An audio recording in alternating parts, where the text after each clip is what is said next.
दोस्तों, कुछ दिन पहले आपने एक बयान सुना होगा मोहन भागवत जी का, जो आरएसएस प्रमुख हैं, जो संघ के प्रमुख हैं और काफी लंबे समय से वो आरएसएस के प्रमुख बने हुए हैं। उन्होंने एक बयान दिया था कि जो हिंदू मुस्लिम की जो राजनीति देश के अंदर चल रही है, अभी फिलहाल के अंदर जो हिंदू मुस्लिम की जो मस्जिद के नीचे शिवलिंग ढूंढा जा रहा है, मंदिर ढूंढा जा रहा है, ये बिल्कुल निराधार गलत है।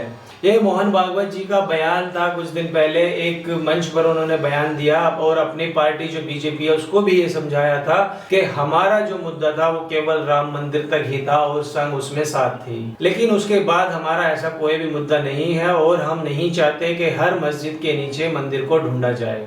लेकिन जो देश के अंदर गलत हो रहा है, ये बिल्कुल गलत हो रहा है और ऐसा करना बिल्कुल सही नहीं है। हमारा देश इससे काफी पीछे जा रहा है, आगे नहीं जा रहा है, पीछे जा रहा है। तो मेरी उन लोगों से अपील है कि जो लोग हर मस्जिद के नीचे मंदिर ढूंढ रहे हैं ना ढूंढे। अब उनके बयान के बाद ये एक स्वामी है, आप मेरे पीछे देख सकते हैं, ये है स्वामी है, ये खुद को स्वामी कहते हैं। मैं इनके बारे में इतना नहीं जानता। इनका नाम है स्वामी चक्रपाणी। इनका आपने कोरोना में एक बयान भी सुना होगा कि हमने कोरोना माता को हलवा चढ़ाया है, पूरी चढ़ाई है, पानी चढ़ाया है। और इनका आपने एक वीडियो भी देखा होगा जिसमें ये भजन गा रहे हैं और कह रहे हैं कि कोरोना माता शांत हो। तो आप खुद ही सोच सकते हैं कि जी इस तरीके के जो शख्स हैं जो कह रहे हैं कोरोना माता शांत हो, जो उसको हलवा पूरी चढ़ा रहे हैं, ये मैं किसी की भावनाओं को ठेस नहीं पहुंचाना चाह रहा हूं, लेकिन मैं सिर्फ इन लोगों की ऐसी मानसिकता बताना चाह रहा हूं कि जो एक वायरस है, जो एक बीमारी है, उस वायरस को, उस बीमारी का जो इलाज होगा वो केवल दवा से होगा या जड़ी बूटी से होगा। लेकिन ये कह रहे हैं कि जी उस पर हमने हलवा चढ़ाया, पूरी चढ़ाई है, वो तो चलो खैर पुरानी बात हो गई, 2020 की थी इनका बयान था। लेकिन इन्होंने जो अब बयान दिया है वो ऐसा दिया है कि हर हिंदू जो सच्चा है, जो सच्चा अपने आप को सनातनी कहता है, उसको इस बात को सुनकर गुस्सा आ जाएगा। इन साहब का कहना है कि मोहन भागवत जी जो ऐसा बयान दे रहे हैं, या तो उनकी उम्र का तकाजा है या फिर वो जिहादियों से ट्रेनिंग ले रहे हैं। इनका कहना है, इनका मोहन भागवत जी को कहना है, जो आरएसएस के प्रमुख हैं, जो इतने साल से प्रमुख हैं, जो हिंदुत्व की आइडियोलॉजी लेकर चलते हैं, उनको ये ज्ञान दे रहे हैं। मुझे ये समझ नहीं आता। मुझे इनका नाम स्वामी चक्रपाणी है। इनका ऐसा क्या है, ये कुछ भी उल जुलूल बातें करते हैं। आप इतने बड़े संघ प्रचारक के ऊपर, जिन्होंने जो देश के अंदर आग लगी हुई आग को शांत करने के लिए एक चीज उन्होंने कही, उसको लेकर ये इस तरीके के बयान दे रहे हैं। तो मैं आपको पूरी बात बताना चाहता हूं कि आखिर इन्होंने क्यों कहा कि इतने बड़े संघ प्रचारक को इस तरीके की टिप्पणी करना उनका अपमान करने जैसा है। ये पहले भी उल्टे सीधे काफी बयान देते रहे हैं। जब वो बयान देते थे तो आरएसएस से जुड़े लोग तालियां बजाते थे, खुश होते थे। इस बार चक्रपाणी ने मोहन भागवत को ही जिहादियों से प्रभावित कह दिया है। ये जो आप मेरे पीछे देख रहे हैं, ये है आरएसएस प्रमुख मोहन भागवत। स्वामी चक्रपाणी ने जो बयान दिया है वो मोहन भागवत को ही जिहादियों से प्रभावित कह दिया है। अभी तक इस देश के अंदर लव जिहाद आया, परीक्षित जिहाद आया, पता नहीं कौन कौन सा जिहाद आया इस देश के अंदर। अगर कोई मुस्लिम नाम वाला है तो उसको जिहादी कह दिया गया। अब ये लौट कर आ गया है खुद मोहन भागवत जी के ऊपर। और सोचिए कि खुद को हिंदुत्व की बात करने वाला आदमी, जो कहता है जो खुद को स्वामी कहता है, जो खुद को ऐसे भगत कहता है, वो इस तरीके के नए नए स्वामी और भगत पता नहीं कहां से पैदा हो जाते हैं। वो अब मोहन भागवत के ऊपर कह रहा है कि जिहादियों का असर आ गया है।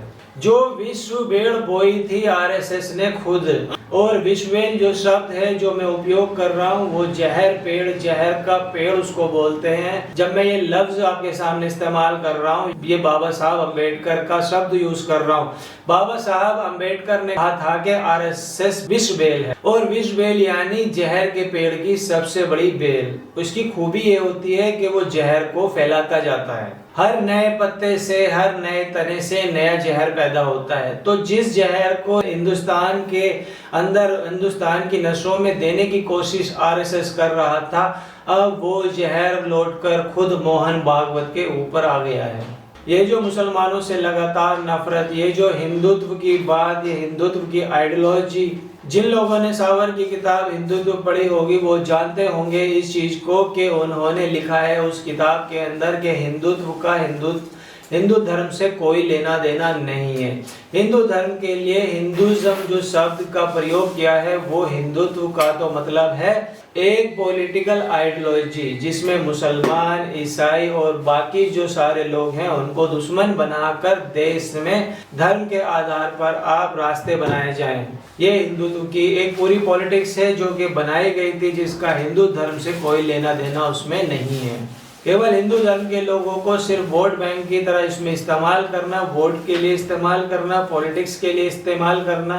ये जो पॉलिटिक्स थी, ये जो जहर था, ये जो नफरत थी, ये हिंदुस्तान के अंदर, हिंदुस्तान की नसों में भरने की कोशिश की गई थी। उसी की पैदाइश है स्वामी चक्रपाणी जैसे लोग। दोस्तों, अब मैं इनको स्वामी नहीं कहूंगा, पहली बार मैंने इसलिए कह दिया था कि आप समझ जाएं कि मैं किसकी बात कर रहा हूं और किसकी बात नहीं। चक्रपाणी जैसे जो लोग हैं वो इसी जहर की पैदाइश है और इसीलिए अब जब वो मोहन भागवत ने ये कहा कि मस्जिदों के नीचे मंदिर को ढूंढना बंद किया जाए, देश के अंदर आग लगानी बंद किया जाए, तो उस जहर का जो तीर है वो पलटकर सीधा उनके ही तरफ आ गया है।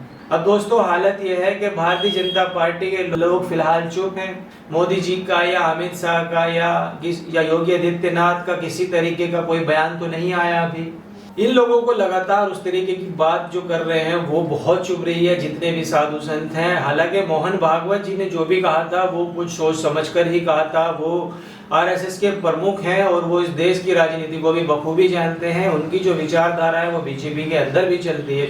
तो उनका कहना था अपने अकॉर्डिंग बिल्कुल सही था कि हमारा जो मुद्दा था वो राम मंदिर को लेकर था और आरएसएस राम मंदिर के मुद्दे को लेकर ही उसने प्रदर्शन किया था। अब वो हमें मिल चुका है, तो इसके बाद हर मस्जिद में मंदिर ढूंढना संभव नहीं है। ये देश की राजनीति के लिए अच्छा नहीं है, देश के विकास के लिए अच्छा नहीं है। इससे हमारा देश है वो लगातार पीछे हो रहा है। अब ऐसा उन्होंने कुछ सोच समझ कर ही कहा होगा, लेकिन जो कहते हैं ना कि जो विष का पेड़ आपने बोया था उसका जो जहर था वो आपके पास खुद लौट कर आया। अब ये जो स्वामी चक्रपाणी जैसे लोग हैं ये इन्हीं के ऊपर लगातार और साधु संत हैं वो हमला कर रहे हैं लगातार इन्हीं के ऊपर कि आप या तो आपकी उम्र हो चुकी है या आप मानसिक कमजोर हो गए या फिर आप जिहादियों से ट्रेनिंग ले रहे हैं या फिर आप जिहादियों को फॉलो कर रहे हैं।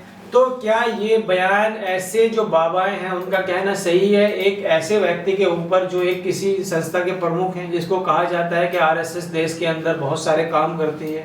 तो मेरा सवाल आप लोगों से यही है, क्या इन तरीके के इन जैसे बाबाओं के ऊपर कोई पाबंदी लगेगी या फिर देश के गृह मंत्री जो है अमित शाह या प्राइम मिनिस्टर मोदी या फिर डिफेंस मिनिस्टर राजनाथ सिंह या फिर यूपी के चीफ मिनिस्टर योगी आदित्यनाथ जो अपने आप को कट्टर हिंदू कहते हैं, क्या वो कोई बयान देंगे या फिर वो लोग कोई कार्रवाई करेंगे कि वो मोहन भागवत जी को ही उल्टा जिहादियों की मानसिकता वाला बता रहे हैं?